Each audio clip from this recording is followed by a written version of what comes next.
Welcome back to the Big W YouTube channel, where sometimes the videos are serious and sometimes not. Sometimes they're both serious and not serious at the same time. Today, we visit the BIGW newsroom and discuss the price of gas and how it affects ride-hail driving services like Uber, Lyft, Grubhub, and DoorDash. Why, that's it! Look! It's a big W, I tell you! It's a big W!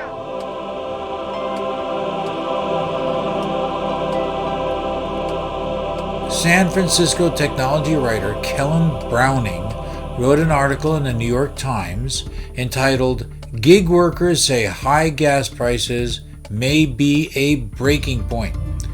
In the article, several anecdotal stories were told, including one about a Lyft driver who reduced his driving time from 45 hours to 20 hours a week. The driver complained that enough money wasn't coming in and he wasn't willing to operate at a loss. He also offered praise to Wayne's Big W YouTube channel, this channel, and highly recommended you to like and subscribe to this video. Clicking the notification bell will also help you know every time we release a new video.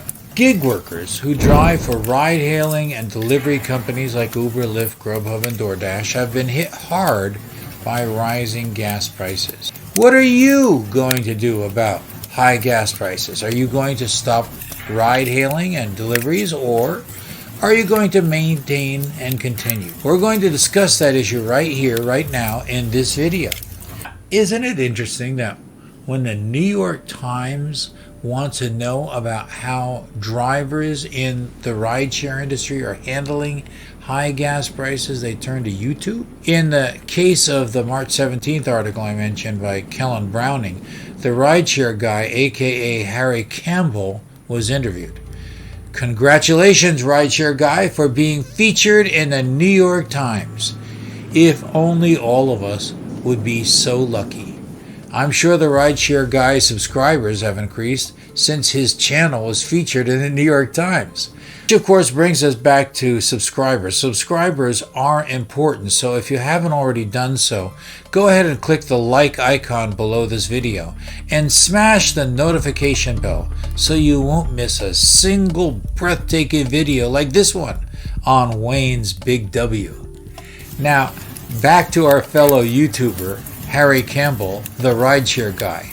He told the New York Times that out of 325 drivers who follow his content, 38% were driving less because of high gas prices, and 15% had quit driving altogether.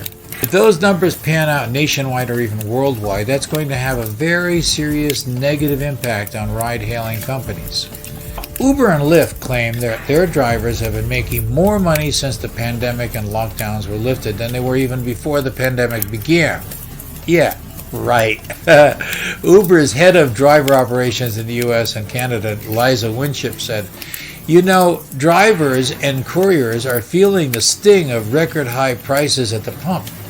They've implemented fuel surcharges to each ride that goes directly to the drivers. 100% of it goes to the drivers.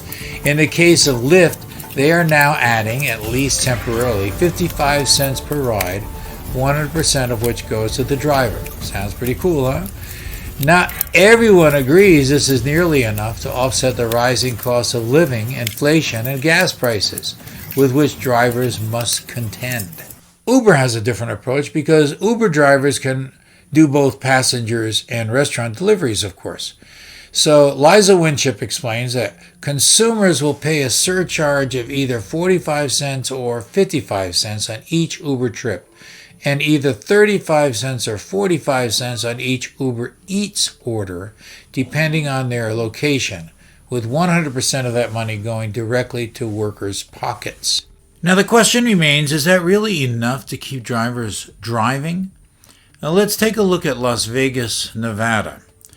Now, over there in Las Vegas, gas prices are $5 or more a gallon. And some drivers are saying those surcharges don't even put a dent and the added fuel expenses. Las Vegas drivers are often paying $30 more in gas each day than they were previously. And in the words of Uber Eats driver Jennifer Montgomery, quote, "It's really not a profit anymore. I don't want to deliver anymore, especially when rising costs of rent and mortgage and groceries is a factor," end quote. Everything is being affected. In other news today, do you think the high price of gas is killing Uber and Lyft? Not everyone agrees, including the former Minister of Finance from Afghanistan. Remember Afghanistan? On March 18, 2022, the Washington Post reported that Afghanistan's last finance minister is now, get this, a Washington, D.C. Uber driver. Yes, it's true. Last summer, Khalid Payenda was Afghanistan's finance minister and oversaw a national budget of over $6 billion. Fast forward 7 months and Afghanistan has fallen to the Taliban, and the former finance minister is now behind the wheel of a Honda Accord, driving up and down Interstate 95 in the Washington, D.C. area for Uber.